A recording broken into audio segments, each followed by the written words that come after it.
Hey everyone, welcome back to my channel. My name is Maryam and it's been a hot minute since I posted a video, and I'm glad to be back because I think this video is very important. For those of you who are considering moving out of Canada for an internship or for an exchange term, I just want to be honest and share my experience and give you some pros and cons, and also provide like a checklist of things to do to prepare for your move. But yeah, I hope you enjoy this video and let's get started. I spent January 2023 all the way to August 2023 in California for two back-to-back internships, 4 months each, both in South Bay, so it's like a 45-minute drive from SF.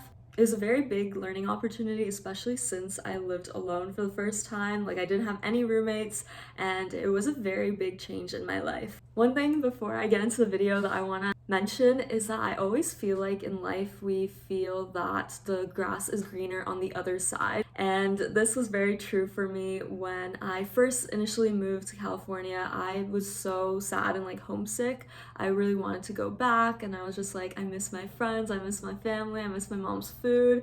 And then when I came back to Waterloo this term, I missed California. So I feel like in life we are never happy with what we have, and so I think it's really important to be happy for what you have in the moment, because God or the universe, whatever you believe in, has put you in this situation for a reason. Just wanted to mention that because I think that's an important mindset to have, that to be happy where you are, because this is where you're exactly supposed to be. All right, so let's get started with some pros. The first pro is being alone. And I know this may sound like a con, but I really truly think learning to love being around yourself and loving your own space is such a valuable skill in life that we don't really get in university, just because we're surrounded by so many distractions, so many people, so many friends, so many classes, so many things to do. I found it very peaceful when I lived all alone. I really got to learn more about myself and what I value in my life. At school, there's so many distractions, whether it be your friends are hanging out, or you have assignments, or you have to go into an event. There's always something going on, and we don't spend a lot of time with ourselves. When I moved out and I lived all alone, I had a lot of time to reflect on myself, and this brought me closer to my faith, which is something that I haven't talked a lot about here on my YouTube channel, but my faith is really important to me. I am Muslim, so I've been able to, learn more about my religion and being more committed to it. So trying to do the 5 prayers and being aware of the choices and decisions I make in my life. Being alone may sound scary at the beginning, but I do think it's really beautiful. It allows you to find hobbies that you enjoy and not the people around you enjoys, if that makes sense.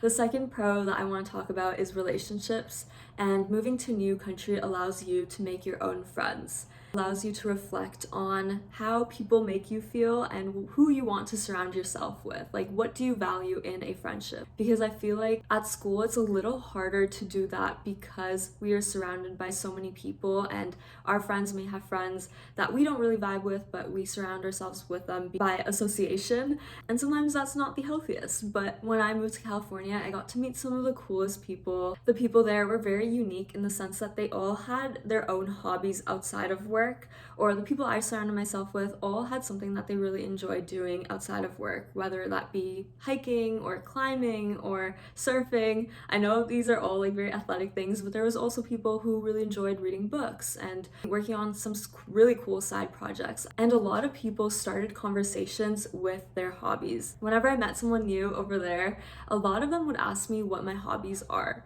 and it made me really reflect on what I've enjoyed doing. And I think it's a really cool difference, just because I feel like in Waterloo, since we're all students, we always ask each other like what program you're in, what year you're in. We don't really talk about like what we actually like doing. Another thing that I realized when I was in California was that a lot of people are locals, so not a lot of people in the Bay Area have been raised in the Bay Area. They just usually come there for work. And with that, I've realized that's easier to make friends. Everyone's in the same boat looking for new people and trying to make new friends.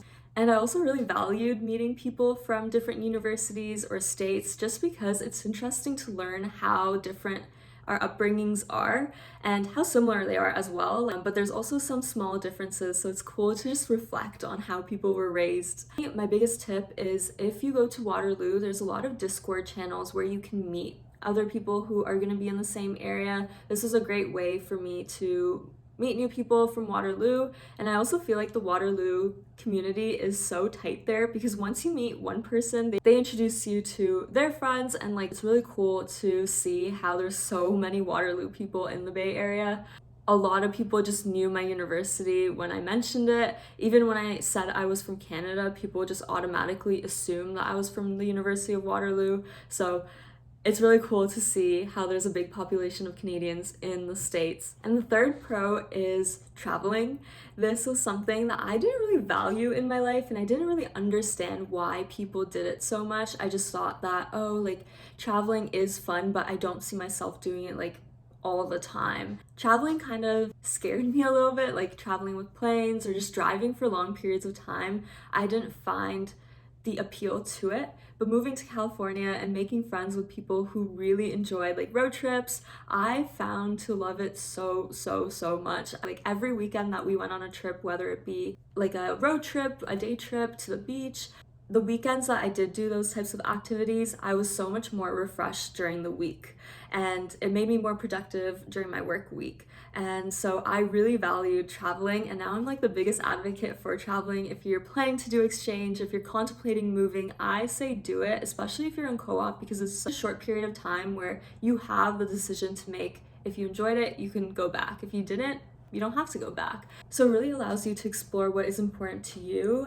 making new friendships. Some of like the highlights was staying up late in our Airbnb, playing board games, or going on long hikes. And then like once we reached to the top of the mountain, we all had like our own drinks. Some people brought beers, but I had my pineapple juice in my little can. So it was really rewarding just spending that time with people. In the summer, I went on 7 different trips, so almost every other weekend. There's more long weekends during the summer term than there was in the winter term, so I got to use that to full advantage and got to go to places like Hawaii, Mammoth, Yosemite, Tahoe, Redwoods, LA. There's still so much more that I want to do in California that I didn't get to do my first time, so hopefully we'll be back. But yeah, the nature there was so beautiful, and I just never got sick of it. Never ever got sick of it. All right, now talking about some cons moving away from home alone. The first thing is being alone. I know I said this was a pro, but of course, it's also a con. Being alone comes with its own hardships, missing family, friends. It made me realize like who's my real friends, who like really tries to make the effort to stay in contact with me. And of course, this goes both ways. Like not only should they try to do that, but I should also make the effort. And I won't lie, it's much harder to do online. You just have to plan ahead to make that phone call. I remember I had to create like a lettuce meet, which is basically like a form where you put in your available hours, and then based on what you put and what your friend puts, then it shows you like the times that you're both available. And I remember I had to do with that with one of my friends, which was so funny because it's like, how are we not able to find a time that works best for both of us?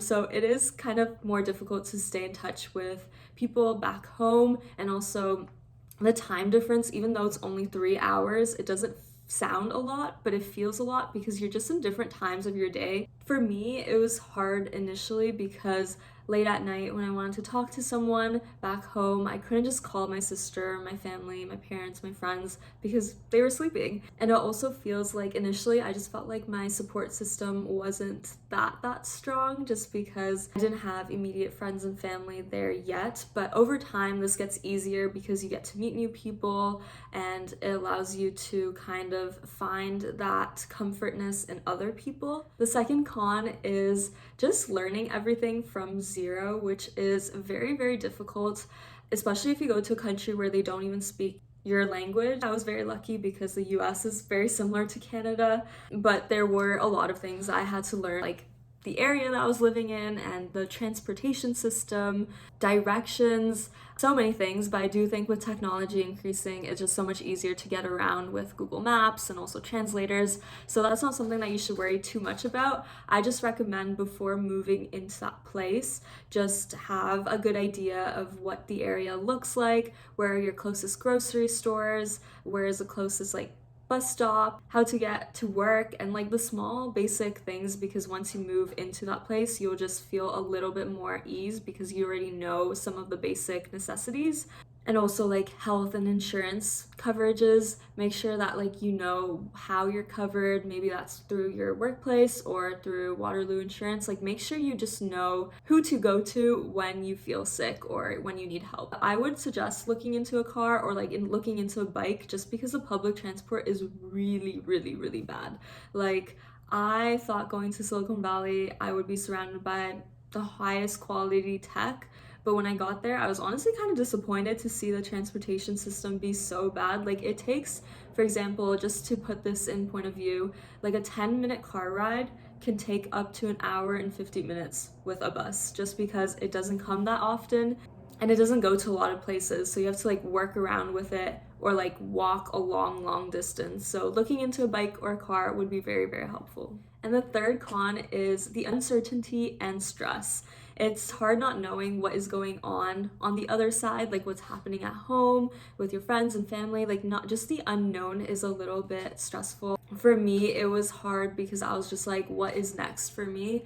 Is this somewhere that I see myself long term? What about my friends and family? The way that I put it is that California was really special to me just because of the nature and the people I met and the work that I got to do, but my friends and family are in Canada.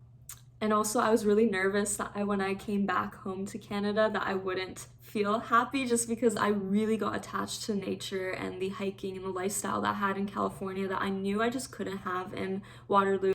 The unknown of coming back and the unknown of what is for you is really stressful and scary, but I do think you should take this opportunity to really reflect on what is important to you. And truthfully, overall, I really enjoyed my experience living in California and moving to a new country. It taught me a lot about myself and it allowed me to make decisions for myself, which was something that I didn't really do a lot back home. It is definitely something worth trying, especially since as Waterloo students we have the privilege of trying something new every 4 months, that it's worth to give it a try if you can. It also depends on who you are and what you value in your life. Weighing these pros and cons, you may realize that it's not something for you, and that's totally fine. But yeah, I really hope this video helped those who are making this decision to move to a new country or try it out. I also wanted to give like a checklist of items to do before moving away, just because it's important to prepare, and some of these things I just didn't know that I had to do. But yeah, that's it for today's video. I hope you enjoyed. If you have any questions, feel free to message me on Instagram or comment them down below. But until next time, I will see you all later. Bye everyone.